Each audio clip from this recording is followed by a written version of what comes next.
இப்போ நீங்க ஒரு புது பொருளை வாங்குறீங்கன்னு வைங்க. உதாரணத்துக்கு ஒரு விலை உயர்ந்த ஸ்மார்ட் போன் இல்லனா ஒரு புது கார். ஷோரூம்ல இருந்து வெளியே எடுக்கும்போது அது எவ்வளோ கச்சிதமா இருக்கும்னு கொஞ்சம் யோசிச்சு பாருங்க. ம் எந்த கீறலும் இருக்காது. ஆமா, எந்த கீறலும் இருக்காது. பேட்டரி 100% தாங்கும். அதோட வேகம் கூட பாத்தீங்கன்னா பிரமிக்க வைக்கும். ஆனா ஆனா சரியா ஒரு 4 இல்ல 5 வருஷம் கழிச்சு பார்த்தா நிலைமையே வேற. கரெக்ட். ஸ்கிரீன்ல விரிசல் விழும், சார்ஜ் உடனே காலியாகும், ஃபோன் அடிக்கடி ஹேங் ஆகும்.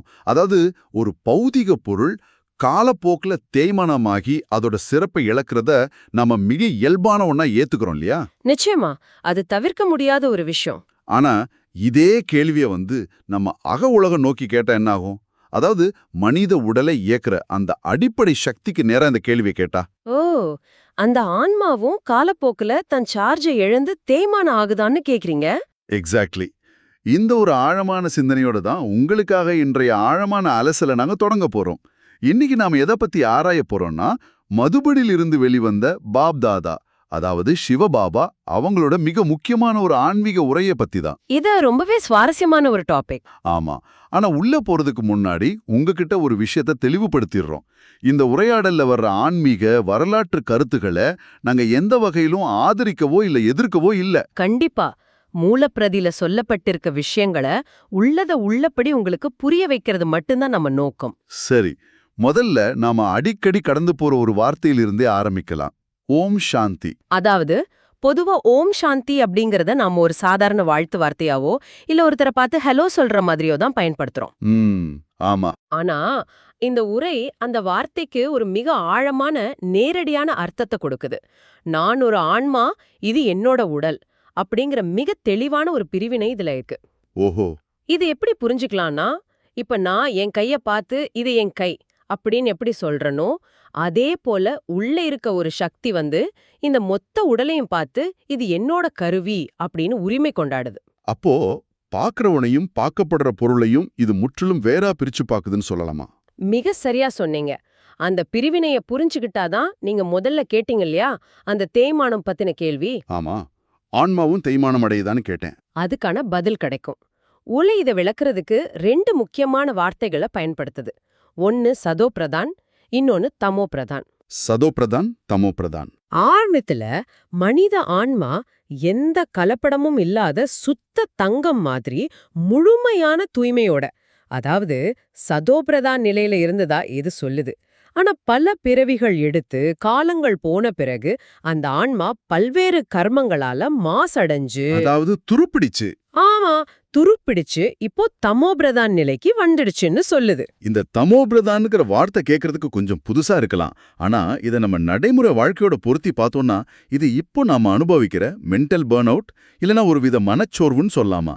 எந்த காரணமும் இல்லாம ஒரு பதற்றம் இருக்குல்ல, அதுதானா? நிச்சயமா அதுவேதான். சதோபிரதான் நிலையில இருக்கும்போது ஆன்மா கிட்ட எந்த பாரமும் இருக்காது. அதோட உணர்வு நிலை ரொம்ப தெளிவா அமைதியா இருக்கும். ஆனா அந்த துருப்பிடித்த தமோபிரதான் நிலையில ஆன்மா தன் சுயத்தையே இழந்துடுது. அதனாலதான் தேவையற்ற மன அழுத்தம், கோபம் எல்லாம் உருவாகுது. இததான் அந்த உரை ஆன்மாவின் தேய்மானம்னு குறிப்பிடுது. இத கேட்கும்போது எனக்கு கார் அப்புறம் டிரைவர் தான் ஞாபகத்துக்கு வராங்க. எப்படி சொல்றீங்க? இப்போ ஒரு காரை ஓட்டுற டிரைவர், அதாவது ஆன்மா, அவர் அழிவற்றவர். ஆனா அவர் ஓட்டுற கார், அதாவது உடல், காலப்போக்குல அடிபடுது, தேயுது. அதனால டிரைவர் வேற வேற புது காரை மாத்திக்கிட்டே இருக்காரு. கரெக்ட். ஆனா எனக்கு இங்க ஒரு மிகப்பெரிய சந்தேகம் வருது. டிரைவர் வேற, கார் வேறன்னா கார்ல விழுற அடி ஏன் டிரைவரை வலிக்கு செய்து? நம்ம அன்றாட வாழ்வுல கூட அவர் என் ஆன்மாவை கஷ்டப்படுத்துறாரு அப்படின்னு மக்கள் சொல்றாங்களே, அது என்ன கேக்குறேன். இதுக்கு என்ன காரணம்னா, டிரைவர் தான் ஒரு டிரைவருங்கிறதையே முற்றிலும் மறந்துட்டு தன்னை ஒரு கார்னு நம்ப தொடங்குறது தான். ஓ, தன்னை காருன்னே நினைச்சுக்கிறாரா? ஆமா. சத்யுகத்துல, அதாவது கோல்டன் ஏஜ்ல இருக்கும்போது ஆன்மாவுக்கு தான் ஒரு புண்ணிய ஆத்மா, தூய்மையான டிரைவருங்கிற விழிப்புணர்வு முழுமையா இருந்துச்சு. அங்க காரின் மேல எந்த பற்றுதலும் இல்ல. உடம்பின் மேல பற்றுதல் இல்ல. ஆனா இப்போ நாம வாழ்ற கலியுகத்துல ஆன்மா அந்த விழிப்புணர்வை இழந்துடுச்சு. கார் மேல விழற ஒவ்வொரு கீறலையும் தம் மேல விழுந்த கீறலாவே டிரைவர் நினைக்கிறாரு. இந்த தவறான புரிதல்னால வந்த மாசடைதல் தான் உலகத்துல உள்ள எல்லா துக்கங்களுக்கும் ஆணி வேர்னு இந்த உரை சொல்லுது. சரி, ஒரு பொருள் புதுசுல இருந்து பழசாவதையும் டிரைவர் தன்னை கார்னு நினைச்சுக்கிற குழப்பத்தையும் என்னால புரிஞ்சுக்க முடியுது. ஆனா இந்த தேய்மானம் அடையறதுக்கு எவ்வளவு காலம் ஆகுது? அது ஒரு முக்கியமான கேள்வி. என்ன பாத்தீங்கன்னா, பொதுவா நாம படிக்கிற சாஸ்திரங்கள்ல யுகங்கள்ங்கிறது லட்சக்கணக்கான வருஷங்கள் நீளும்னு சொல்லியிருப்பாங்க. ஆமா, வழக்கமா அப்படிதான் நம்பப்படுது. அப்போ அந்த கணக்குப்படி பார்த்தா ஆன்மா மெல்ல மெல்ல தேய்ந்து தமோபுருதா நிலைக்கு வர கோடிக்கணக்கான வருஷங்கள் எடுத்திருக்கணுமே. ஆனா இந்த உரை முழு உலகத்தோட காலச்சக்கரத்தையுமே வெறும் 5000 வருஷங்கள்னு ரொம்ப சுருக்கமா வரையறுக்குதே. 5000 வருஷங்கள்ங்கிறது பிரபஞ்ச கணக்குல ரொம்ப ரொம்ப சின்னது இல்லையா? இது பலருக்கும் வர்ற ஒரு இயல்பான கேள்விதான். ஆனா உரை இதுக்கான ஒரு தெளிவான வரலாற்று அடிப்படையிலான விளக்கத்தை வைக்குது. ஆன்மீக சக்தி தேய்மானம் அடையறக்கு லட்சக்கணக்கான வருஷங்கள் தேவையில்லைன்னு இது சொல்லுது. ஓஹோ.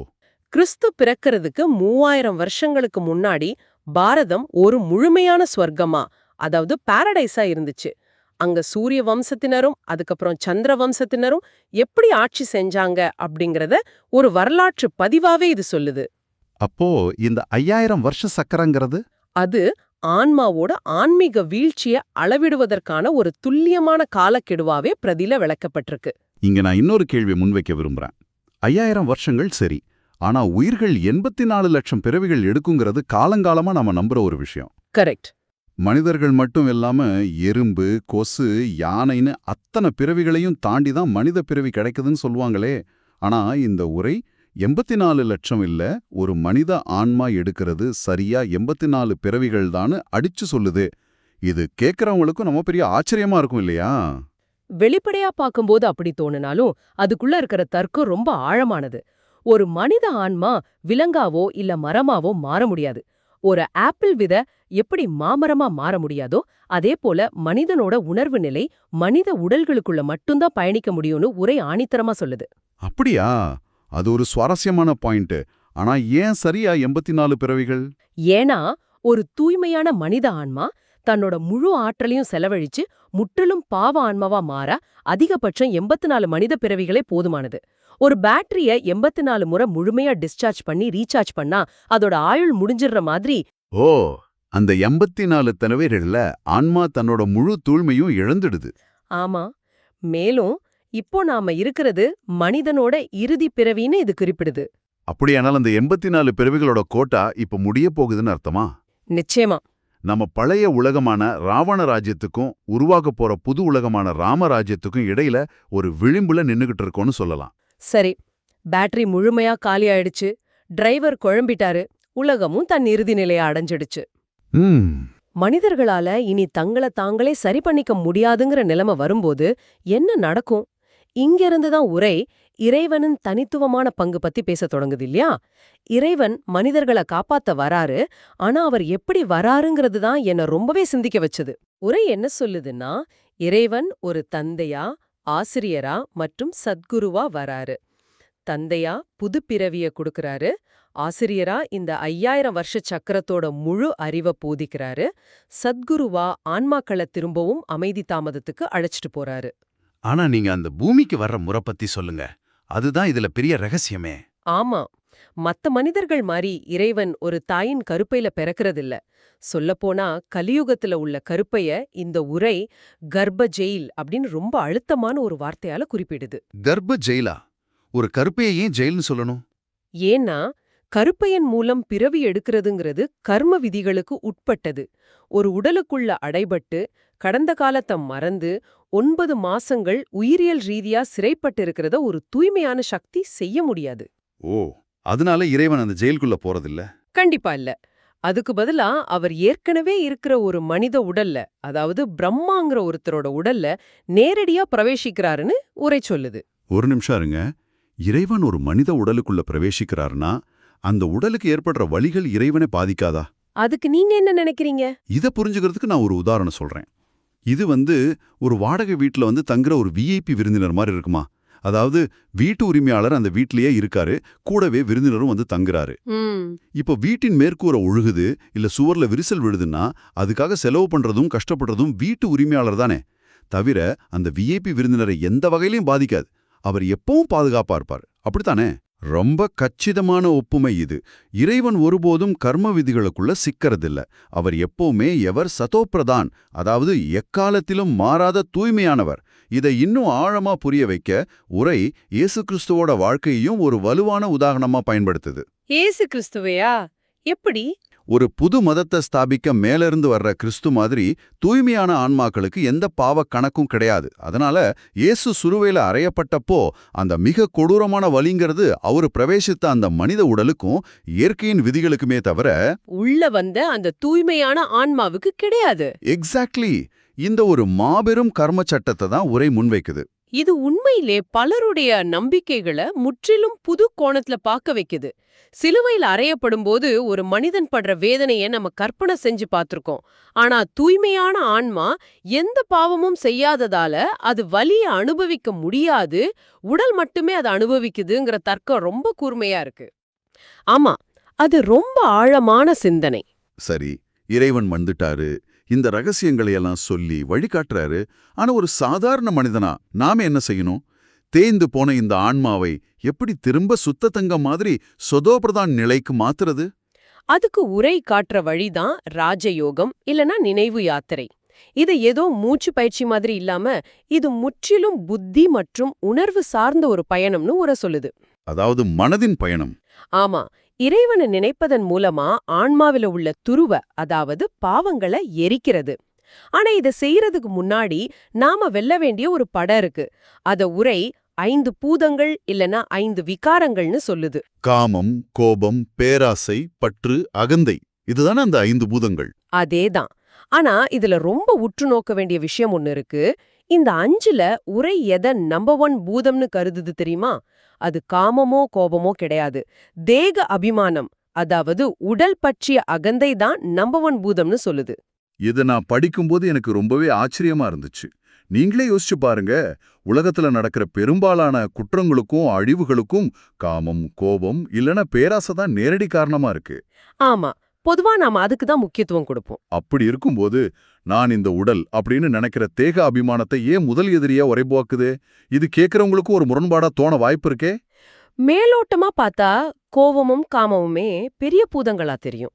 ஆனா அதுக்கெல்லாம் ஆணி வேற எங்க இருக்குன்னு உரை கேள்வி எழுப்புது. உங்களுக்கு ஏன் கோபம் வருது? யாரோ ஒருத்தர் உங்களை, உங்க உருவத்தை இல்ல உங்க பதவியை அவமதிச்சிட்டாங்கன்னு நினைக்கும் போது. ஆமா. ஏன் பேராசை வருது? இந்த உடலோட வசதிகளை பெருக்கிறதுக்கா? ஆனா நான் ஒரு அழிவற்ற தூய்மையான ஆன்மாங்கிற விழிப்புணர்வு இருக்கும்போது அங்க எந்த பாதுகாப்பின்மையும் இருக்காது. எப்போ ஒருத்தன் உடலோட தன்னை அடையாளப்படுத்திக்கிறானோ அங்க இன்செக்யூரிட்டி உருவாகுது. ஓ, அந்த பாதுகாப்பின்மை தான் பயமாவும் கோபமாவும் மாறுது. கரெக்ட். ஆக தேக அபிமானம்ங்கிற வேற அறுக்காம கோபம்ங்கிற கிளைய வெட்டுறதுல எந்த பயனும் இல்ல. அதனாலதான் தன்னை ஆன்மான் உணர்ந்து இறைவனை நினைப்பதன் மூலம் மட்டுமே பாவங்கள் அழியும்னு உரை விளக்குது. அருமையான விளக்கம். நோய்க்கான அறிகுறிகளை குணப்படுத்துறதை விட நோயின் மூல காரணத்தையே வேற இருக்க சொல்றாங்க. சரி, இவ்ளோ பெரிய ஆன்மீக ரகசியங்களை பேசணும். 5000 வருஷ சக்கரம், 84 பிறவிகள்னு எல்லாமே பிரம்மாண்டமான தத்துவங்கள். ஆமா. ஆனா இது தினமும் காலையில எழுந்து வேலைக்கு போய் டிராஃபிக்ல சிக்கி குடும்பத்தை நடத்துற ஒரு சாதாரண மனிதன் எப்படி நடைமுறை வாழ்க்கையில பயன்படுத்துறது? உரை வெறும் தத்துவங்களை மட்டும் பேசாம ரொம்ப அழகான சில குணநலங்களை பத்தியும் பேசுதே. முக்கியமா சேமிப்பு பத்தி அது சொல்றது ரொம்ப வித்தியாசமா இருந்துச்சு. ஆமா, பொதுவா சேமிப்புன்னு உடனே நம்ம பணத்தையோ சொத்தையோ தான் நினைப்போம். ஆனா இந்த உரை நேரத்தையும் எண்ணங்களையும் ரொம்ப கவனமா சேமிக்க வலியுறுத்துது. எந்தெந்த சேனங்களை ஆமிக்கணுமா? ஆமா, ஒருத்தர்கிட்ட இந்த ஆன்மீக பொக்கிஷங்கள் எவ்வளவு இருக்குங்கிறது அவர் பேச்சுல தெரியாது, அவர் முகத்திலே அப்பட்டமா தெரிஞ்சிடும்னு உரை சொல்லுது. உயர்ந்த ஆன்மீக நிலை அடைஞ்சவங்க முகத்துல இயற்கையாவே ஒரு பொலிவு இருக்கும். அவங்க செய்யற ஒவ்வொரு அசைவுலையும் அந்த தூய்மை வெளிப்படும். இந்த இடத்தை தான் நான் ரொம்ப ரசிச்சேன். உண்மையான சேவைனா என்னங்கிறதுக்கு உரை கொடுக்கிற விளக்கம் அபாரமானது. பொதுவா நம்ம பண்டிகை காலங்கள்ல மத்தவங்களுக்கு ஸ்வீட்ஸ் கொடுப்போம் இல்லையா? ஸ்வீட் எடு கொண்டாடு அப்படின்னு சொல்லுவோம். ஆனா உரை என்ன சொல்லுதுன்னா, மத்தவங்களுக்கு வெறும் இனிப்புகளை வழங்குறத விட உன் பேச்சுல, உன் பார்வையில, ஒவ்வொரு செயல்லையும் இனிமையை கொண்டு வாங்குது. அதுதான் ஆக சிறந்த ஆன்மீக பயிற்சி, குணங்கள்ல இனிமையை கொண்டு வருது. நாம ஒருத்தருக்கு ஒரு லட்டையோ சாக்லேட்டையோ கொடுத்தா அது அவர் நாக்குல கொஞ்ச நேரம் தான் இனிக்கும். ஆனா நாமே உள்ளுக்குள்ள இனிப்பா மாறிட்டா நம்ம சுத்தி இருக்கிற எல்லாருக்கும் அது ஒரு நிரந்தர சந்தோஷத்தை கொடுக்கும்ல. நம்ம இருப்ப அந்த இடத்தையே இனிமையா மாற்றிடுங்கிற சிந்தனை ரொம்ப அழகா இருக்கு. கண்டிப்பா. காட்டுக்கு போய் தவம் செய்யறது மட்டும் ஆன்மீகம் கிடையாது. நம்ம சுத்தி இருக்கிறவங்களுக்கு இனிமையானவங்களா மாறுறதுமே மிகப்பெரிய சேவை. இது இந்த உரையாடலோட மிக சரியான சுருக்கமா அமைஞ்சிடுச்சு.